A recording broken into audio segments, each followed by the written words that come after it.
योग दर्शन के सैद्धांतिक सत्र में चतुर्थ पाद के 18वें सूत्र में आज का जो विषय था वो जीवात्मा का अपरिणामी। कैसे है जीवात्मा अपरिणामी, इसका कोई परिणाम नहीं होता है। उस विषय में आज हम लोग अध्ययन करेंगे। 18वां सूत्र है, सदा ज्ञाता ज्ञाताश्चित्तवृत्तय अस्त प्रभु पुरुषस्या परिणामित्वात्। इसके शब्दों के अर्थों को समझ लें कि सदा, पहला शब्द है सदा। सदा मतलब सदा ही होता है। ज्ञाता का तात्पर्य जो होता है ज्ञात रहती है। क्या ज्ञात रहती है? जीवात्मा की। और चित्त वृत्तय का जो तात्पर्य है चित्त की वृत्तियां। ततः मतलब ततः तत्प्रभो का जो तात्पर्य है उस चित्त के स्वामी। पुरुषस्य का तात्पर्य जीवात्मा के अपरिणामी, जीवात्मा के। पुरुषस्य का जो तात्पर्य है जीवात्मा के, और अपरिणामी तत्वात् का जो तात्पर्य है अपरिणामी होने से। तो इस सूत्र के ये शब्दों के एक एक शब्दों के ये अर्थ है।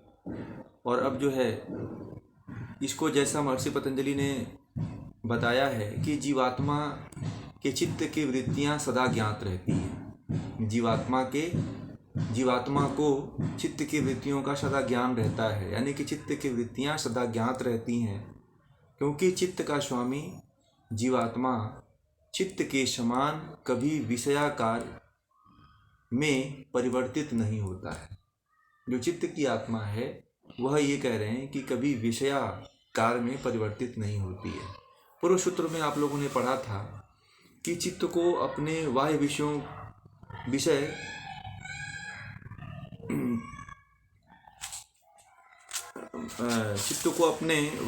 चित्त को अपने बाह्य विषय का ज्ञात रहता है, कभी ज्ञात रहता है, किंतु आत्मा को अपने चित्त की वृत्तियां सदा ज्ञात रहती हैं। चित्त को अपनी, यानी कि इसका तात्पर्य है कि चित्त को अपने बाह्य विषय कभी ज्ञात रहते हैं और कभी अज्ञात रहते हैं। चित्त को जो बाह्य विषय जो उसके होते हैं कभी ज्ञात रहते हैं, कभी ज्ञात नहीं होते हैं। जैसे कि आप लोग कोई कार्य ऐसे कर देते हैं जो आपको पता नहीं चलता है कि हमें ये कार्य करना चाहिए। उसमें कुछ ऐसे कार्य होते हैं जो तुरंत कर देते हैं और कर तो देते हैं, परंतु बाद में जब उसका चित्त वहाँ पे उस कार्य को जब महसूस करते हैं तो पता चलता है कि ये तो मैंने चाहा ही नहीं था, ऐसा करने की सोचा ही नहीं था, फिर भी मैंने ये काम कर दिया। कुछ लोग जब रास्ते में जाते हैं तो कभी कभी ऐसा देखा गया है कि उनको जाना है उत्तर की दिशा में और वो चले जाते हैं दक्षिण की दिशा में। उनसे ये पूछा जाए कि आपने उत्तर की दिशा में क्यों नहीं गए, तो बोले कि हमें पता ही नहीं चला कि हमें उत्तर दिशा में जाना है।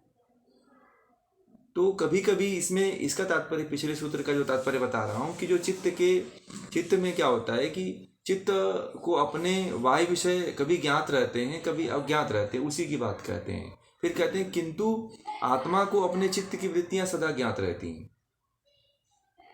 आत्मा को जो चित्त की जो वृत्तियां हो रही हैं, ये सभी चीजें आत्मा को ज्ञात होती हैं, जानकारी होती है कि ये कार्य हो रहा है, ये इसका आनंद ये इंद्रियां इस विषय में ले रही हैं, उसको ये सब पता होता है जीवात्मा को।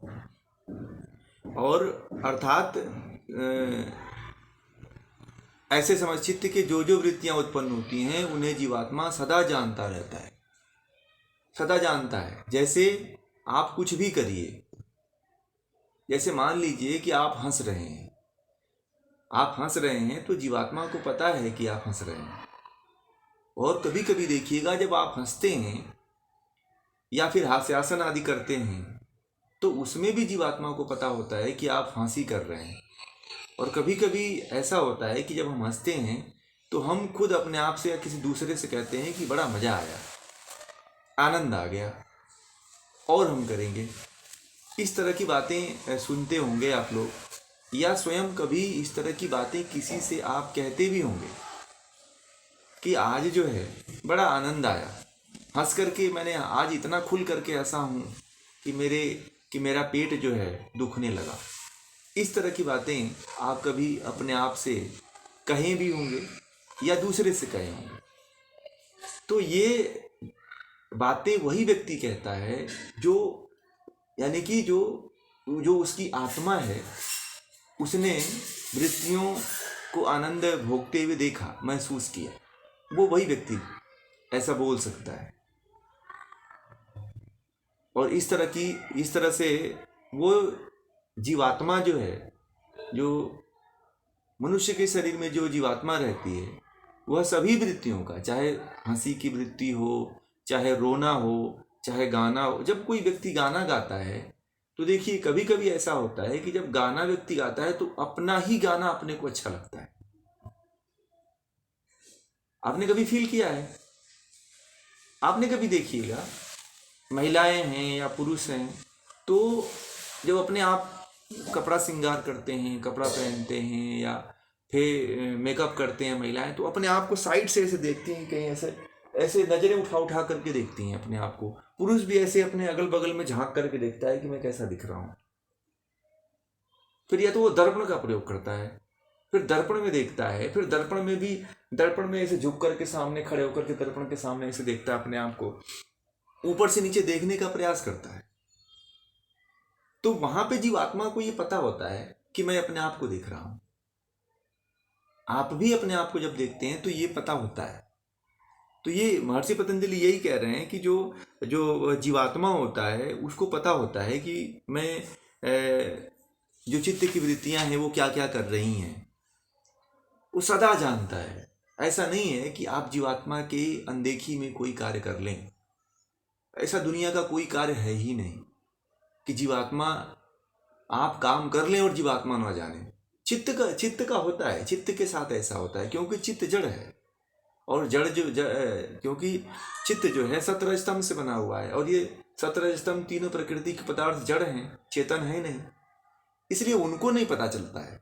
परंतु जीवात्मा के में जो वृत्तियां होती हैं उन सभी वृत्तियों के बारे में जीवात्मा को पता चल जाता है।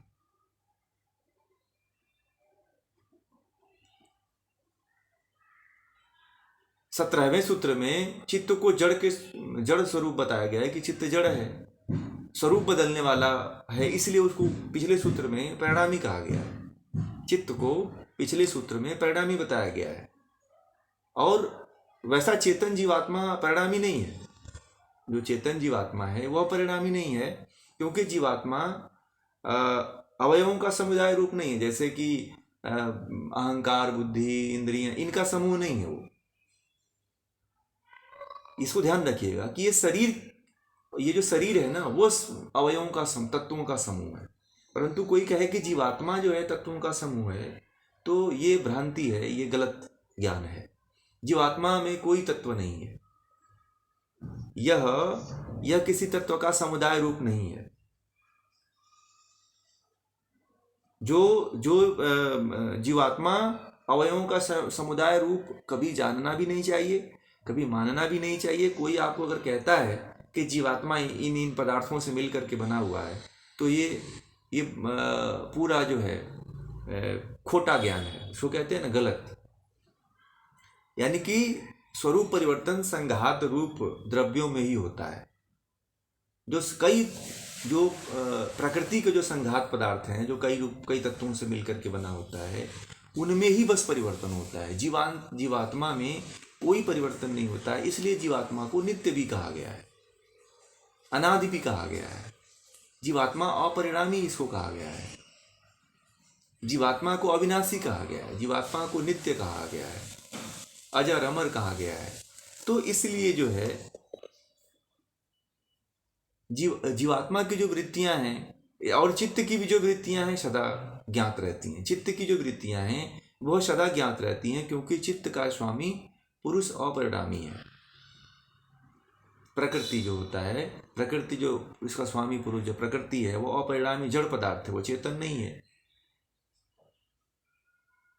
17 स्तंभ जो है ये खुद जड़ है, तो इसलिए चित्त भी इसी से बना हुआ है। जब चित्त इससे बना हुआ है तो ये अपरिणामी नहीं हो सकता है, इसलिए यह अपरिणामी है। मैंने बता दिया आपको कि चित्त 3 गुणों से बना है। अब वो परिवर्तन होता रहता है चित्त का, और चित्त परिवर्तनशील को जो है कुछ लोग जो है, चित्त तो परिवर्तनशील है ही। क्षणवाद की जो बात कभी कभी कई ग्रंथों में, कई शास्त्रों में आती है, तो ये चित्त तक ही जो पहुंचे हुए लोग हैं वही क्षणवाद की बात करते हैं। जो लोग चित्त तक पहुंचे हुए हैं वो क्षणवाद की बात करते हैं, और क्षणवाद पे बड़ी काफी जो है आपस में मतभेद भी है लोगों के अंदर, और यहीं पे लोग इसी को क्षणवाद कह देते हैं। ये जो चित्त का ये जो परिवर्तन होना है, अब इसी को क्षणवाद का नाम लेकर के यहीं पे कहीं लोग कह देते हैं कि चित्त ही सब कुछ है। चरवाक आदि तो इसी को सब कुछ मान लेते हैं। वो ये कहते नहीं है कि जीवात्मा नाम की कोई चीज है। वो कहते हैं कि जो हो रहा है बस इसी से हो रहा है, और जो है वो जड़ पदार्थ से ही है, बाकी कोई चेतन तत्व शरीर में नहीं है।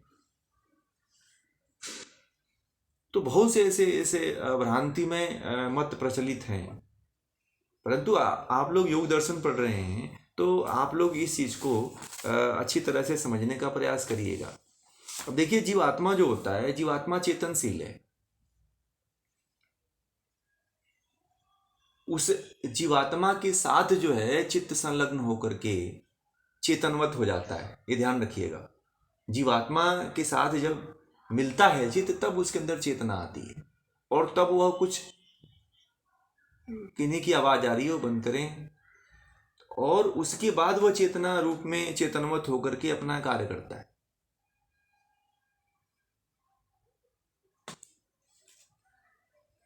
जैसे विषय उपस्थित होते हैं, वह उसी रूप में परिणत हो जाता है, और जब परिणत होता है तो यही चित्त का जो है व्यापार कहलाता है। और चित्त की वृत्तियों को जीवात्मा जानता है। इसका कारण यह है कि पुरुष परिणामी नहीं है। परिणामी होता तो नहीं जानता वो, क्योंकि चित्त नहीं जान रहा था। पुरुष जो है परिवर्तनशील नहीं है, चित्त परिवर्तनशील है। चित्त बदलता रहता है। 1 मिनट में अभी एक विचार आया, दूसरे मिनट में दूसरा विचार आया, तीसरे मिनट में चौथा विचार आया। इस तरह से इन गुणों के कारण जो है चित्त परिवर्तनशील रहता है, परंतु आत्मा परिवर्तनशील नहीं है।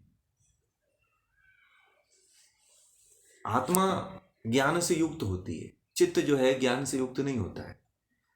एक काम चित्त करता है कि चित्त दर्पण की भांति वस्तु को जानने में एकमात्र साधन मात्र है। चित्त जो है दर्पण का काम करता है, जो किसी वस्तु को जानने का एक साधन है, परंतु किसी भी वस्तु को वह जान नहीं सकता। दर्पण तो है, परंतु किसी वस्तु को वह बिना आत्मा के जान नहीं सकता। आत्मा स्वयं ज्ञानी है और वस्तु को जानने में ही समर्थ है। बिना आत्मा के संपर्क के चित्त किसी को जान नहीं सकता है कि ये वस्तु ये है, फला नाम का ये व्यक्ति है। जैसे कि आप लोग किसी मरते हुए व्यक्ति को देखा होगा, तो क्या होता है कि जो उसके मरते समय वह तरह उसका जो चित्त होता है, वह पुराने संस्कारों के उभरने के कारण जो है वह अकबर तरह तरह की बातें बोलता है। जो बुजुर्ग हो जाता है तो अनाप शनाप की बातें देखिएगा, अपने मरते हुए या मरने से कुछ दिन पहले सब तरह की बातें गाली देता है घर में लोगों को। कभी बुजुर्ग व्यक्ति को मरते हुए शायद आप लोग देखे होंगे तो पता होगा। तो जब वो मरते हैं तो कभी कभी गालियां देना शुरू करते हैं, कभी कभी इस तरह की बातें करते हैं। तो जो चित्त होता है वह चित्त का उच्च श्रृंखल स्वभाव होता है, जो इसके कारण जो है व्यक्ति वह बोलता है। उसकी चेतना अब शरीर से निकलने की अवस्था में होती है, इसलिए जो है चेतना जो है उस चित्त का साथ नहीं देती है, और व्यक्ति जो है अड़बड़ंग गलत सलत बातें बोलता रहता है। अपने बच्चों को पहचान नहीं पाता है, बच्चों को गाली देता है, महिलाओं को गाली देता है, अपने औरत को गाली देता है, सबको ऐसे। जब मरने की अवस्था कुछ दिन पहले से ये शुरू होती है, तो आपको लगता है कि ये तो बच्चों से भी है, इनका स्वभाव बुरा हो गया। तो कुछ गांव के लोग ऐसा कहते हैं, उस घर में ऐसा लोग कहते हैं कि जब मरने की स्थिति आती है तो व्यक्ति जो है इस तरह की अनाप शनाप बातें जो है बोलने लगता है, क्योंकि उस समय जो है आत्मा जो होती है उस चित्त का साथ नहीं देती है। उसको क्या बोल रहा है, क्या मुंह से निकाल रहा है, तो वह उसके ऊपर कोई ध्यान नहीं देता। तो आज चेतना ध्यान नहीं देती, इसलिए वो कुछ भी बोल जाता है।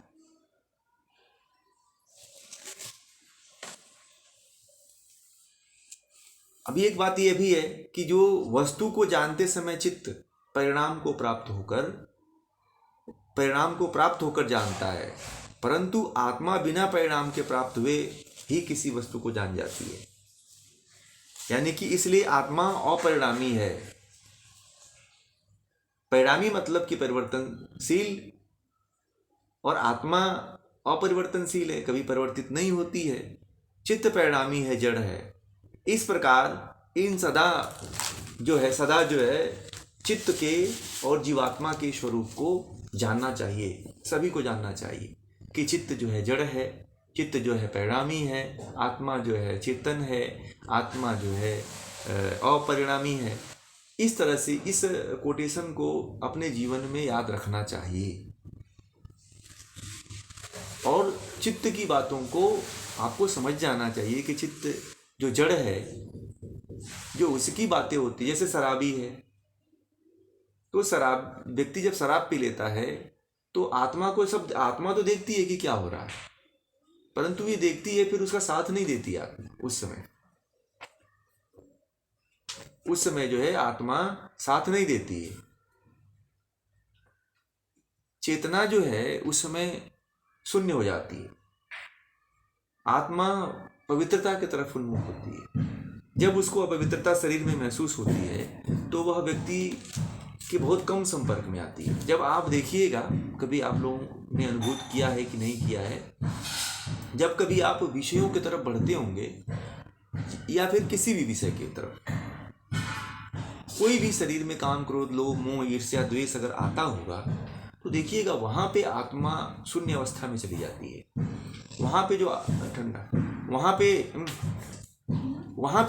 होती है, वहां पे जो आत्मा होती है वो शून्य अवस्था में चली जाती है, उस व्यक्ति का साथ नहीं देती है। ऐसा बिरला होता है, ऐसा ही नहीं कि सबके साथ ऐसा होता है। जो थोड़ा योगाभ्यासी होता है, तपस्वी होता है, साधक होता है, ये घटना उसके साथ घटती है, सबके साथ नहीं घटती है।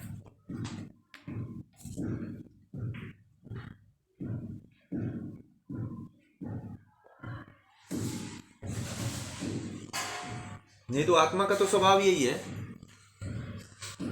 आत्मा का तो स्वभाव यही है कि प्रकृति तो जहां भी थोड़ा सा चेतना अगर अपनी विवेक को खो देती है, आत्मा जब अपने विवेक को खो करके इन विषयों को ही सब कुछ मान लेती है, तब ऐसी घटना घटित होती है। परंतु थोड़ी सी अगर आत्मा के अंदर ज्ञान जग गया है, विद्या उसको प्राप्त हो चुकी है, संस्कार थोड़ा आपने ठीक कर लिया है, तो फिर ऐसी घटनाएं नहीं होती है। फिर आत्मा उस चीज को देखती है कि कौन सा कर्म सही हो रहा है और कौन सा कर्म बुरा हो रहा है। तो सही और बुरे को देख करके वह बुरे कर्मों को करने की जो चेष्टा होती है मनुष्य की, उसको रोक लेती है वो।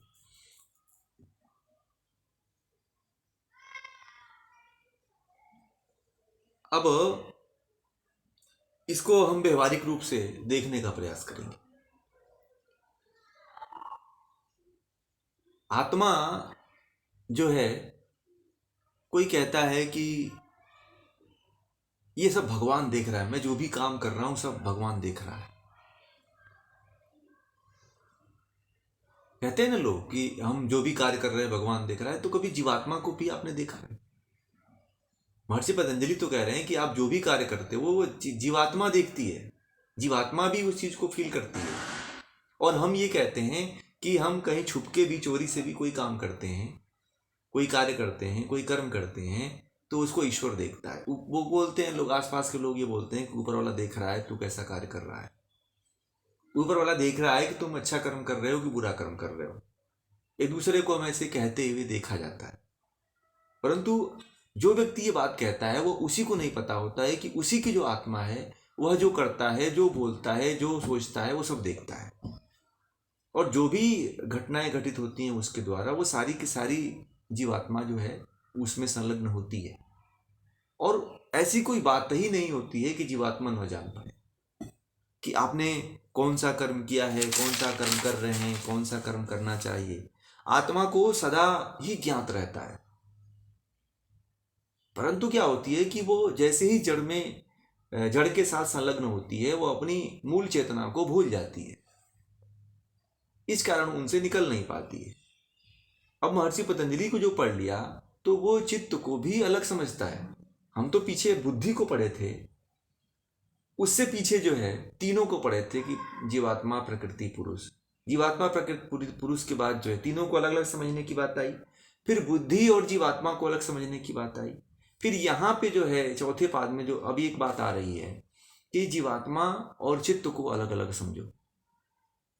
जीवात्मा और चित्त अलग अलग हैं, ये दोनों जड़ हैं, और इनके जो कार्य हो रहे हैं, चित्त के जो कार्य हो रहे हैं वो भी जड़ मात्र से ही हो रहे हैं। तो यहाँ पे भी हमें देखिए महर्षि पतंजलि वहां से कैसे समझाते चले आ रहे हैं, प्रथम पाद से ही बताते चले आ रहे हैं। प्रथम पाद में ये कहे कि तीनों पदार्थों को अलग अलग मानना चाहिए।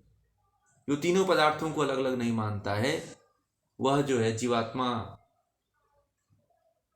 प्रकृति, पुरुष को अलग नहीं मानता है, जीवात्मा और बुद्धि को अलग नहीं मानता है, जीवात्मा और चित्त को अलग नहीं मानता है, तो वो मुक्त नहीं हो सकता है। और जो इसको अलग अलग मान गया, जान गया, समझ गया, अनुभूत कर लिया, तो वह फिर आत्मा को जान करके परमात्मा को जानने में सक्षम हो जाता है। अब यही बात जो है संसार में लोगों के लिए संप्रदायवाद में एक जकड़, एक जंजीर बनी हुई है जो लोग तोड़ने के लिए तैयार नहीं है। वो कहते हैं कि मैं इसको कैसे छोड़ सकता हूं, कौन जानता है, मैं तो अपने लिए कर रहा हूं, अपने परिवार के लिए कर रहा हूं, अपने समाज के लिए कर रहा हूं। परंतु उस व्यक्ति को यह पता नहीं है कि वो परिवार समाज के लिए कर रहा है, अगले जन्म में दूसरे समाज में जन्म हो गया तब तो वो भूल गया ना, फिर तो जो उसका सारा किया कराया कर्म था तब वो फिर उस समाज के लिए करेगा। तो उसका तो पूरा ये चक्र जो है यही बस समाज को, सामाजिक कार्यों को करते हुए ही बीत जाएगा। फिर वह कैसे अपने आप को मुक्त कर पाएगा? मुक्त करना तो फिर उसके लिए बड़ी ही मुश्किल हो जाएगी। तो फिर तो ऐसे कई जन्म लग जाएंगे उसको मुक्त होने में।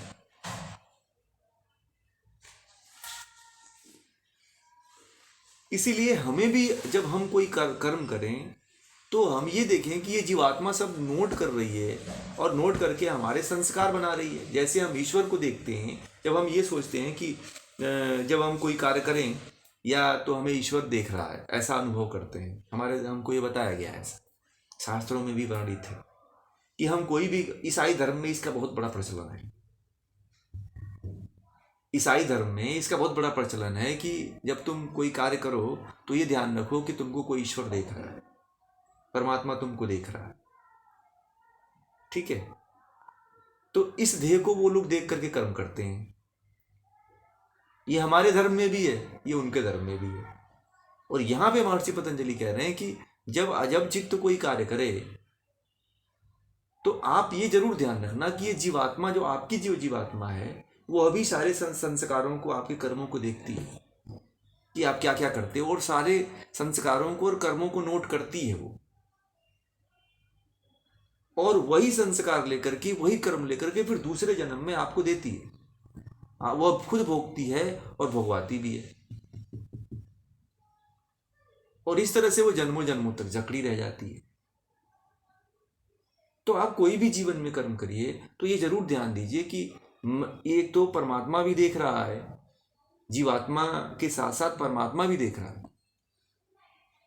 तो दो इसमें अब हमें ये सतर्क रहना चाहिए कि हमारे द्वारा जो जीवात्मा के को देखते हुए जो कर्म हमारे द्वारा होगा, गलत या सही, तो उसमें दोनों देख रहे हैं। तो अगर जीवात्मा देख रही है तो फिर तो उसको बंधनों में बंधना पड़ेगा, और ईश्वर और उसके साथ ऐसे ही व्यवहार करेगा, उसको और पाप कर्मों में लिप्त करवाएगा और उसे बुरी योनियों में डालेगा, क्योंकि कर्म फल तो उसके बेकार हो गए।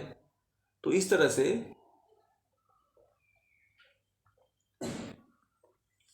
इसका एक और ध्यान दीजिएगा। दूसरा कि जब आप विषयों की तरफ जाएं, जब आपके अंदर कोई विषय उठे, जब आपके अंदर काम उठे, क्रोध उठे, मोह उठे, लोभ उठे, ईर्ष्या उठे, द्वेष उठे, तो आप ये समझना कि चित्त है,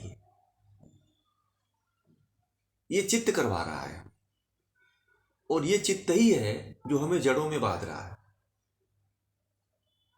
और ये भी आप ध्यान देना उस समय कि जीवात्मा जो है, जो भी हम इन जड़ वस्तुओं के द्वारा हम कर्म करेंगे, उन सभी जड़ वस्तुओं के कर्म को जीवात्मा रिकॉर्ड कर रही है। यानी कि जीवात्मा आपके शरीर का, आपके जीवन का सबसे बड़ा कैमरा है, जो हर कुछ देखती रहती है, हर कुछ रिकॉर्ड करती रहती है। ये थर्ड कैमरा है। जैसे आप घर में कैमरा लगा रखे हो, आप लोग कोई भी कार्य करते हो, सारी आपकी एक्टिविटी रिकॉर्ड होती रहती है। तो आप ये समझना कि एक तो अपने घर में कैमरा लगाए हुए हैं, और दूसरा कैमरा एक ऐसा, तीसरा कैमरा एक ऐसा लगा हुआ है, चौथा कैमरा भगवान है, तीसरा कैमरा ऐसा है जो उसमें स्वयं आत्मा प्रत्यक्ष रूप से रिकॉर्ड कर रही है उसको।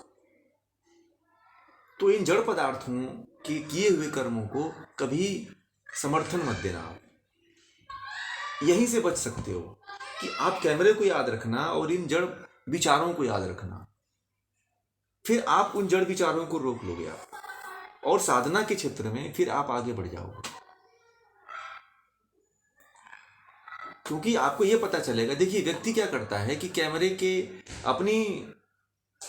अपनी एक्टिविटी का जो वास्तविक स्वरूप होता है, अपनी वास्तविक स्वरूप को कभी कैमरे पे प्रदर्शित नहीं करना चाहता कि लोग हमारे बारे में जान जाएंगे तो क्या होगा, ऐसा होगा, वैसा होगा। परंतु जीवात्मा तो बहुत अच्छी तरह से जानती है कि आप कैसे हो। दोहरा जो चरित्र होता है आदमी को कभी न कभी बहुत मुश्किल में डाल देता है।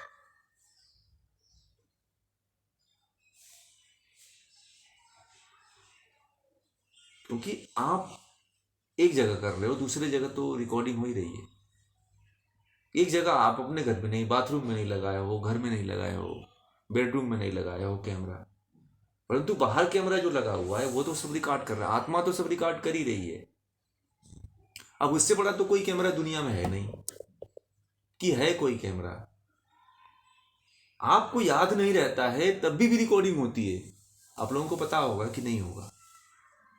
आपको याद नहीं रहता है तब भी रिकॉर्डिंग होती है। चाहे आप सो तो सोने का भी रिकॉर्डिंग होती है। ईश्वर के पास इतना बड़ा कैमरा है, उसकी मेमोरी फुल नहीं होती है, अनलिमिटेड मेमोरी है उसकी, और उसमें आपकी पूरे जीवन काल का रिकॉर्ड रखता है वो।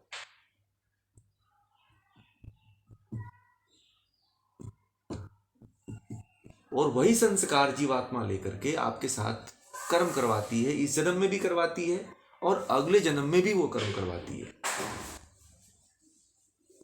तो हम लोग ऐसा सोचते हैं कि ये कहाँ से हो गया, कैसे हो गया, हमने तो कभी ऐसा सोचा ही नहीं था।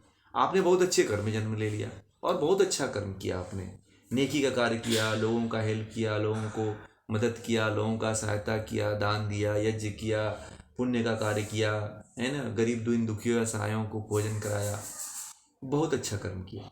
परंतु पिछले जन्म का जो आपका कर्म था उसको आत्मा ने रिकॉर्ड कर रखा था, और जैसे ही इस जन्म में आप ये सब कर्म कर रहे हैं और फिर आप जो है कैसे कहीं बुरे दुख और संकट में फंस गए, तो बस ये केवल ईश्वर को पता होता है। जीवात्मा तो इंद्रियों में आकर के जो है वो स्मृति को भूल जाती है। स्मृति उसको याद रहता है, परंतु वो चेतन अवस्था उसका रहता है, परंतु वो इनके साथ बधे होने के कारण जो है वह उस चीज को नहीं जान पाती है। जब तक इनमें बद्धता है, इन जड़ पदार्थों में जब तक बधी रहती है जीवात्मा, तब तक वह अपनी चेतन अवस्था को नहीं प्राप्त कर पाती है। जब वह योग मार्ग के साधनों को जब करती है तो उसे पूरा का पूरा ज्ञान हो जाता है, विवेक ख्याति प्राप्त हो जाती है, पूर्व जन्म की सभी सिद्धियां प्राप्त हो जाती हैं, और वह पूरा जान लेता है कि पूर्व जन्म में मैं क्या था, क्या करता था, कैसे रहता था। वह पूरा जान जाता है इन सभी वस्तु, इन सभी जन्मों को, और जानकर के इन जन्मों को जान करके फिर वह इसके उसके अंदर इतना वैराग्य हो जाता है कि फिर इसमें वह लिप्त नहीं होता है, और अपने कर्मों को जो है अच्छे ढंग से करने लगता है, और फिर इन कर्मों में लिप्त न होकर के फिर ईश्वर की तरफ अपने आप को उन्मुख कर करके परमात्मा का साक्षात्कार करके परमात्मा में लीन हो जाता है। क्योंकि जिस व्यक्ति को अपने जीवन का पूरा वीडियो देख ले ना, अपने पूरे जीवन की एक्टिविटी को देख ले, और यहीं पे आत्मा का साक्षात्कार होता है। जिस दिन आप जो है चेतनता पूर्वक जो है जड़ और चेतन वस्तुओं के कार्यों को आप देखने लग गए, यानी कि वो देखने का कार्य आत्मा से होगा, तो आज जीवात्मा जो है आभास करने लगे कि ये मैं कार्य कर रहा हूं, तो उस दिन आप जो है शरीर से और जीवात्मा से अलग हो जाएंगे। करना नहीं पड़ेगा आपको, बस यहाँ पे ध्यान देना है। महर्षि पतंजलि के जो सूत्र हैं ये आम सूत्र नहीं है, इसमें बहुत बड़ा ध्यान छुपा हुआ है, और यही ध्यान अगर आपके अंदर जागृत हो गया तो आप समझिए कि आप स्वयं का साक्षात्कार कर लिए। और बहुत से आधुनिक युग के योगी इन्हीं सूत्रों पे चल करके जो है बहुत बड़े बड़े योग को और बहुत बड़े बड़े लोगों को स्वयं को मुक्त कर पाए, और ध्यान अवस्था में उपलब्ध भी हो पाए, अपने आप को उपलब्ध भी कर लिए, वो आत्मा का साक्षात्कार भी कर लिए वो लोग। आपको बस ये देखते चलिए कि मैं चित्त के द्वारा कौन सा कार्य हो रहा है, और जीवात्मा क्या उस चित्त के द्वारा हो रहे कार्य का अवलोकन कर रही है कि नहीं कर रही है। अगर जीवात्मा जिस दिन चेतन होकर के जो है अपने कार्यों का अवलोकन करने लग जाए, उस दिन आपके द्वारा बुरे कर्म होंगे ही नहीं। आपने कभी देखा होगा कि कभी कभी ऐसा होता है कि हम जब बड़ी चेतनता पूर्वक कार्य करते हैं तो उसमें बहुत ज़्यादा हम कुछ नहीं कर पाते हैं, परंतु बेहोशी में जब कोई कार्य करते हैं तो इतना हम आगे बढ़ जाते हैं जिसकी कल्पना नहीं हम कर पाते। तब हमें पता चलता है कि मैंने ये कहाँ से कैसे कर्म कर दिया, मैं तो इसमें कर्म कभी सोचा भी नहीं था कि मैं ऐसा इसके साथ कर सकता हूँ। वह इसी के कारण होता है।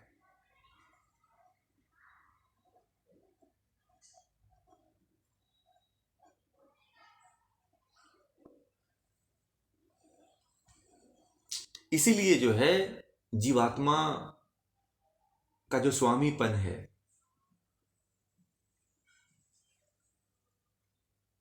उसको ध्यान रखिए, और ये भी ध्यान रखिए जीवात्मा जो है चित्त के समान कभी विषयों की तरफ नहीं दौड़ लगाता है, ना ही चित्त के समान कभी परिवर्तित होती है।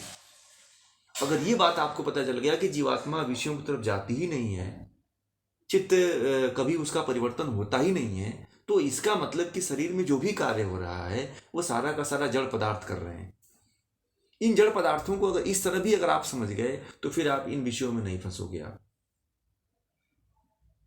आप ये समझिए कि जो विषय की तरफ जो जा रहा है वो चित्त है, जो विषयों की तरफ दौड़ लगा रहा है वो चित्त है, और जिसमें परिवर्तन होता है, जिस कार्य को करने में परिवर्तन होता है, आनंद तो मिलता है, परिवर्तन होता है, तो वो समझिए कि आप पाप कर्म कर रहे हो। जैसे मान लीजिए कि आपने भोग किया, एक स्त्री को देखा, फिर उस स्त्री से शादी कर लिया आपने, फिर दूसरे स्त्री को देखा, फिर उससे भी शादी करने का आपका मन हो गया, फिर उससे भी आपने शादी कर लिया, तीसरे व्यक्ति को देखा, तीसरी महिला को देखा, तीसरी महिला को देख करके भी आपके अंदर आसक्ति जगा और आप उससे भी शादी कर लिए। तो यहाँ पे क्या हो रहा है, चित्त बदल रहा है। अगर आपको ये पता चल गया कि ये तो जो बदलाव हो रहा है वो चित्त का हो रहा है, यानी कि 3 शादियां करने के बाद भी इसका मन नहीं भरा, यानी कि ये परिवर्तनशील है, ये परिवर्तन इसका बस हो रहा है, एक को छोड़ के दूसरे को छोड़ के तीसरे को पकड़ रहा है, तो कहां तक पकड़ेगा वो। परंतु जीवात्मा अपरिवर्तनशील है, वह बदलने वाली नहीं है। ये तो चित्त है, ये जड़ है जो हमें जड़ता की तरफ लेके जा रहा है। जहां पे भी जिस कार्य में परिवर्तन हो रहा है, तो आप यहां पे परिवर्तन को भी समझ करके समझ सकते हैं कि यह जो है जड़ वस्तुओं के द्वारा हो रहा है, और इन जड़ वस्तुओं के द्वारा हुए कार्यों को मैं अपने जीवन में समाहित नहीं होने दूंगा, और ना ही मैं इसको कभी करूंगा। अब लोग यहीं पे नहीं समझ पाते हैं। अभी एक वस्तु को देखे तो उसमें स्थिर है, दूसरे वस्तु को देखे तो फिर दूसरे की तरफ चलने लगते हैं लोग। यानी कि अभी उनका चित्त ही चल रहा है, जीवात्मा उनके साथ नहीं है।